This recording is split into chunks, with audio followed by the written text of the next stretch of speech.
నమస్తే అందరికీ, జై జవాన్ జై కిసాన్. నేనైతే జనవరి 15న కాశ్మీర్ వెళ్ళడం జరిగింది. కాశ్మీర్లో పహల్గాం ఇప్పుడు అటాక్ జరిగింది కదా, ఆ ప్లేస్ కూడా వెళ్ళినాను. అయితే నేను అక్కడ అబ్జర్వ్ చేసింది ఏంటంటే, పుల్వామాలో ఉంది కదా, పుల్వామా దాడి జరిగిన ప్లేస్, అక్కడ వరకు మాత్రమే సెక్యూరిటీ, అంటే సెక్యూరిటీ హై సెక్యూరిటీ ఉంది. సిఆర్పిఎఫ్ కానీ, బిఎస్ఎఫ్ కానీ, ఆర్మీ కానీ, ప్రతి ఒక్కరు ఎవరైనా సరే అక్కడ వరకు మాత్రమే సెక్యూరిటీ ఉంది. దాన్ని దాటిన తర్వాత పహల్గాం చెక్ పోస్ట్ నుంచి అసలు సెక్యూరిటీ ఒక్కళ్ళు కూడా లేరు. సిఆర్పిఎఫ్ బలగాలు లేవు, ఆర్మీ జవాన్లు లేరు, ఎవరు లేరు. అందుకనే ఇలాంటి ఘటన జరిగింది అని నేను అనుకుంటున్నాను. ఒకవేళ అక్కడ కూడా డ్యూటీ చేసి ఉంటే ఇలాంటి దారుణానికైతే వాళ్ళు ఒడిగట్టే వాళ్ళు అస్సలు కాదు.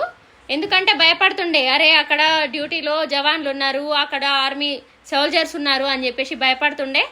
అలా అని రాకపోతుండ్రి, మన దరిదాపులో కూడా రాకపోతుండ్రి. మనం ఇంతమందిని కోల్పోయే వాళ్ళం అస్సలు కాదు.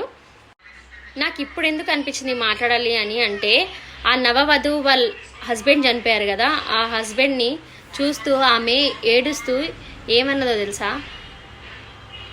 కాశ్మీర్ వెళ్తురు కదా, కుంకుమ పువ్వు తీసుకొని రండి అని చెప్పేసి వాళ్ళ రిలేటివ్స్ అన్నారంట.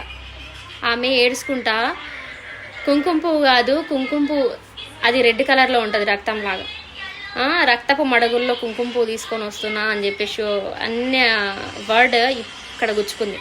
ఇంకోటి కూడా, ఒక చిన్న బాబు వాళ్ళ డాడీ డెడ్ బాడీని పట్టుకొని, miss you daddy, I love you daddy, వెళ్ళకండి డాడీ, మిమ్మల్ని నేను వదిలిపెట్టను అని చెప్పేసి ఆ పిల్లోడు, చిన్న పిల్లోడు ఏడుస్తుంటే అసలు మనం ఉండేది ఇండియాలోనే బతుకుతున్నామా అనిపించింది నాకైతే.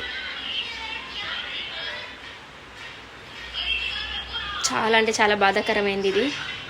కానీ అక్కడ సెక్యూరిటీ బలగాలు గట్టిగా ఉండుంటే ఇలాంటిది అయితే మిస్టేక్ జరిగిపోయేది కాదు.